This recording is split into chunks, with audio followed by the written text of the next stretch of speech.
Hey there, I'm Max, and I have another tragic story to tell you today. Kenneth Nix was born into a big family in Louisiana on September 19, 1946.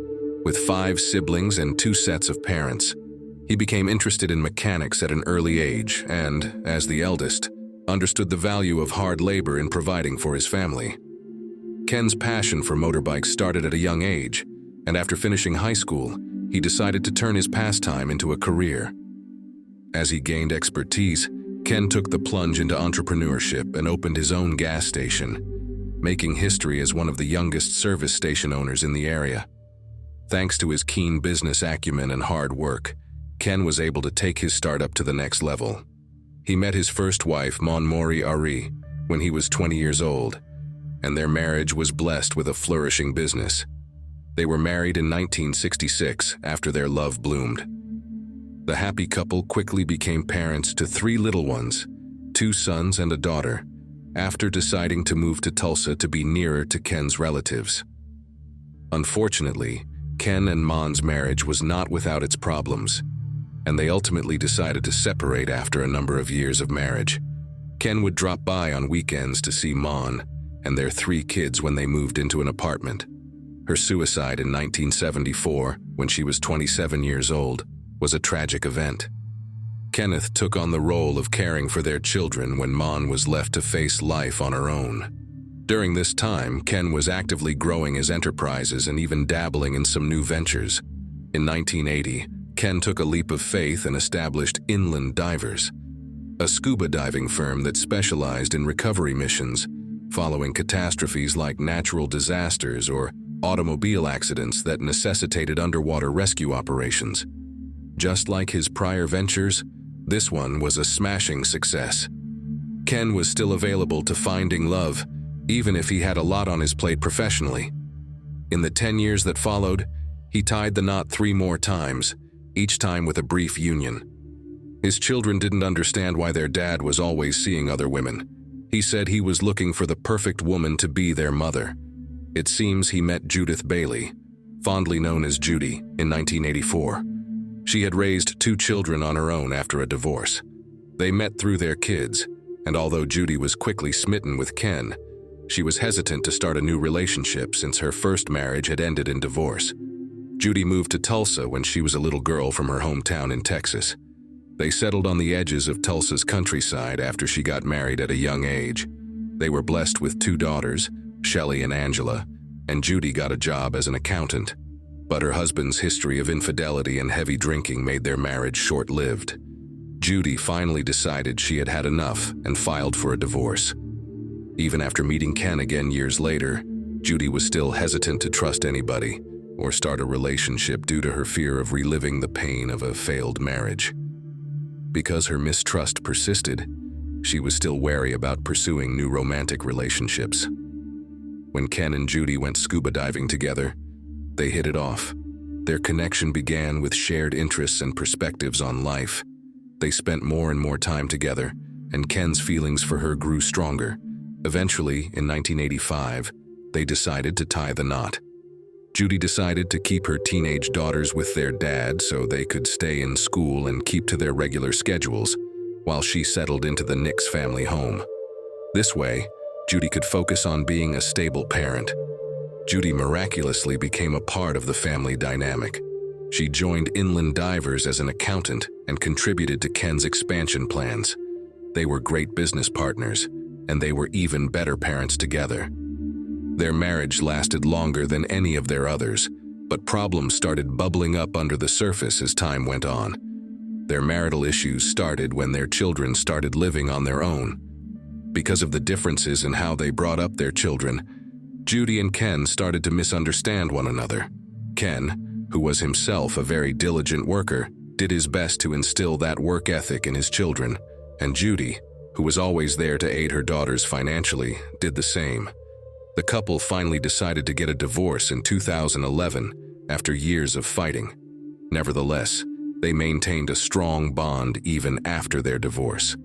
As if they were still romantically involved, they continued to frequent each other's homes extensively, a sign of how close they were.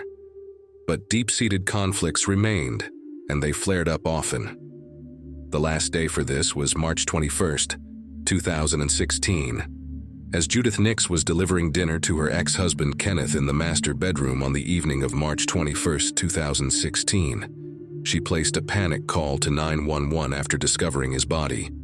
She gave the dispatcher a rundown of Ken's health problems right away, suggesting that he may have chosen to end his life if he wanted to. Judy was discovered by the responding police to be in a state of profound shock as she enthusiastically recounted Ken's medical issues and expressed his discontent with life. Ken fought neuropathy, a crippling disorder that affects the neurological system and causes pain and discomfort all throughout the body. According to Judy, he had broached the subject of suicide before. When the police officer showed up, Judy explained that she and Ken had spent the day before, but parted ways due to an argument. She made note of Ken's sour mood during the day. Concerned that she couldn't get in touch with him, she decided to pay him a visit at about 9 p.m., where she found him laying on his bed with a gun close by. Judy further reassured the authorities that Ken had a history of using powerful painkillers, which may have had an impact on his mental health. During the time he was quite sick, not even these medications helped. The anxiety and nervousness that Judy displayed when testifying before the police were palpable. After witnessing what the woman witnessed, it was clear that her condition was deemed normal. The 69-year-old woman was sent to the hospital since the situation was so stressful. As the police began their investigation at the scene, inconsistencies in Judy's story began to surface. Particulars that were examined more closely ran counter to what she had said. Ken had probably been dead for a long time, maybe since about 7 in the morning, according to the state of the dried blood around his wound. It was the peculiarity of Ken's wounds that caused suspicion, even though the chronology was in agreement with Judy's claim that she found him later that night. Their behavior seemed to contradict the idea of self-harm. The medical examiner discovered a shocking finding during the examination. 2 bullet wounds were located within an inch of each other, one on the temple and the other dangerously close to the eye socket. Given the close quarters, it seemed exceedingly unlikely that a single person could have shot themselves twice in the head. Crucial evidence suggesting that the body had been moved after the shooting was the disparity between the location of Ken's shirt and the bloodstains on it. This new information led authorities to quickly rule out suicide and establish homicide as the cause of Ken's death. This theory was further backed by the house's orderly condition, the lack of traces of forced entry, and the absence of disturbance. To further their investigation, police took a security camera from the kitchen, which partially overlooks the bedroom, to conduct forensic analysis. Shelley, Judy's youngest daughter, came to the scene to fetch Ken's dog, as her mother had asked her to do so while the investigation was underway. Shelley claimed that she had gone to the residence earlier that morning with her mother in tow during a short chat with the cops. Investigators dug deeper into the case because this comment contradicted Judy's account of her absence from the scene since the day before. After that, questions were raised regarding any contradictions in Judy's alibi, and Shelley Davis was asked to provide a formal statement at the police station. During her questioning, Shelley gave testimony that was very damaging to Judy and Ken's troubled relationship. Her account of Ken's violent attacks on her mother, along with his threats and long history of abusive behavior, exposed a disturbing history of violence in her family. Shelley and her sister kept their distance from Ken because of his violent behavior. Shelley's story further complicated the chain of events leading up to Ken's death. She admitted that she had dropped by the house at about 11:00 in the morning in order to get a few dollars from her mom. Shelley did not enter the residence, even though Judy had answered the door. It was revealed that Ken had already passed away inside the house when Judy welcomed her daughter at the door, considering the approximate time of death was around 7 a.m. The puzzle came together. The investigators could not rule out Judy as the main suspect, but she couldn't be questioned right away due to her hospitalization, so the inquiry had to wait. Todd Moore, who was Judy's son-in-law and Angela's ex-husband, contacted the authorities the next day, turning the inquiry into a major turning point. Todd insisted he had key details about the case. He claims that Angela and Shelley, who were visibly upset, showed up at his house at noon on the murder day and admitted that Judy had shot Ken. As a result of their mother's crime, the terrified sisters sought out Todd's help in covering it up, and they even plotted Judy's escape from the nation. Todd quickly disassociated himself from the issue after being horrified by their proposal and persuaded them to surrender to the authorities.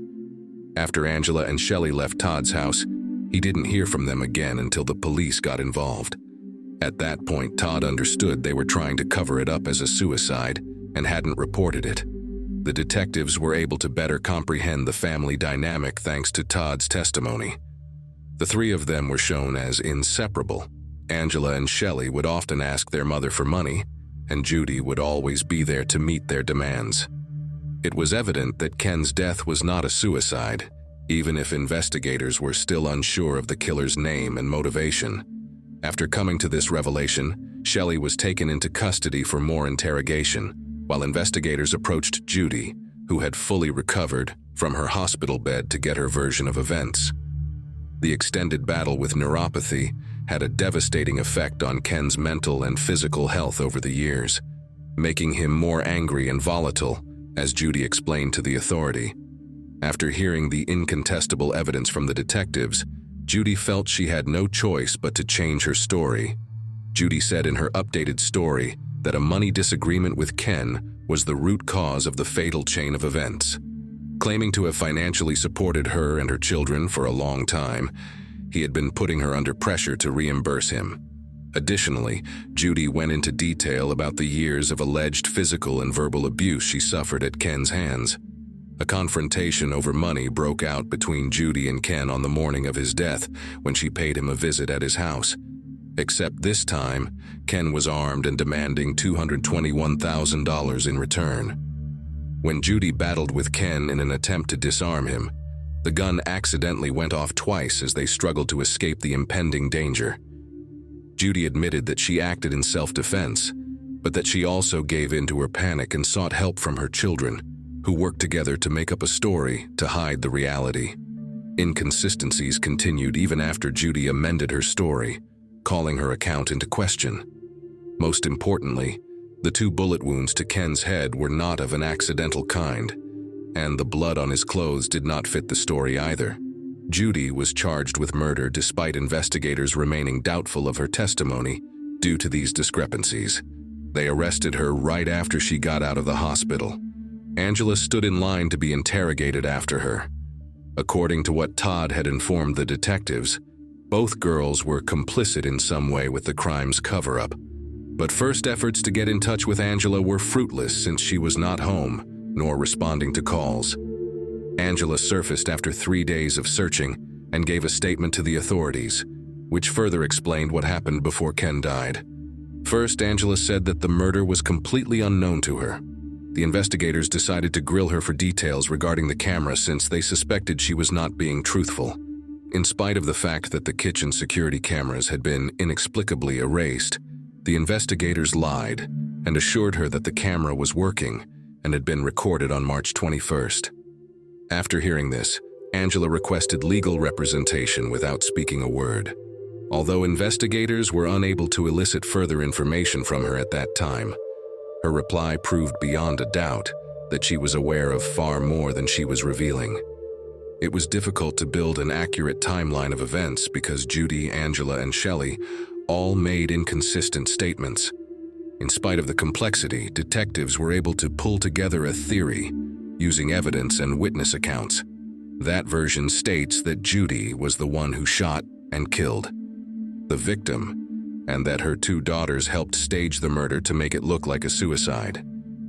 But was Judy's account of Ken's death an accident, or was there some other explanation? While investigating the allegations of domestic abuse, investigators found that the pair had been the subject of 6 separate reports detailing violent occurrences. But Ken, who had been contacting out, said his wife was trying to hurt him. And that's where the cries for assistance came from. Detectives then dug into Angela, Shelley, and their mother's phone conversations, finding vital data that clarified numerous parts of the case. The 3 of them had been messaging back and forth for weeks about how Ken refused to help them financially, and how Judy felt about him. Since much of the money came from Ken himself, he was very insistent that Judy stop financially favoring her daughters. The murder weapon had a .22 caliber, the same as Judy's March 15th message to Angela.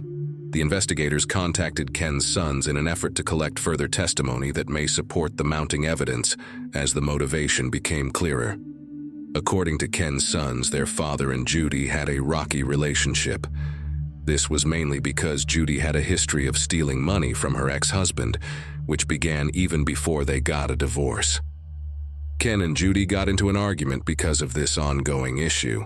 However, that wasn't the only issue. For his health condition, Ken needed a number of drugs, and Judy had gotten into the habit of taking his prescriptions. When Ken brought up this behavior, Judy would gaslight him into thinking that his illness was the cause of his hallucinations. Because of this, Ken decided to put a camera in the kitchen, and sure enough, he caught Judy red-handed taking his prescription. Also, the fact that he asked Judy to leave the weekend before the unfortunate incident shows how insistent Ken was that she not visit his house. They were at a crossroads in their relationship, and it was uncomfortable and contentious. But when you looked at it more closely, the idea that Judy would murder to get Ken's money didn't make sense. Judy racked up massive debts that she paid off using Ken's money, according to the investigation's analysis of her financial records. Consequently, we still don't know why she would do something so extreme. This crucial piece of evidence revealed the true reason for the crime. As part of their divorce settlement, Judy and Ken had agreed that if Ken were to die, Judy would get the house they had shared. Ken is currently a resident of that house. Because of this arrangement, Judy would be the sole inheritor of the property and would be able to sell it to pay off her debt. Now we know what Judy was up to. Her daughters didn't seem to have anything to do with the crime's planning, but they were helping to keep it a secret. Therefore, Angela and Shelley were not charged with murder, since the prosecution decided to use their statements as witnesses. The defense's attempt to frame Judy's story as a victim of abuse who resorted to self-defense was an initially persuasive argument when the trial began in March 2017. On the other hand, the prosecution's goal was to prove that Judy was guilty by submitting proof that she had carefully plotted the murder of her ex-husband in the wee hours of March 21, 2016. Judy Nix broke into Kenneth Nix's house and got close to him while he was sleeping. She opened fire from close range, delivering a devastating blow that did not immediately kill. Then she fired another shot, this one closer to his temple, and he died instantly. At their mother's trial, Angela and Shelley gave key testimony that the prosecution used to convict her. They described what had happened and how Judy had called them when she was upset, asking for help covering up the murder. They were freed of all charges in return for their cooperation. Judith Nix was found guilty by the jury after less than 2 hours of deliberation. There was little doubt in anyone's mind after reviewing the evidence. Judy had killed Ken while he was sleeping in order to get to his money.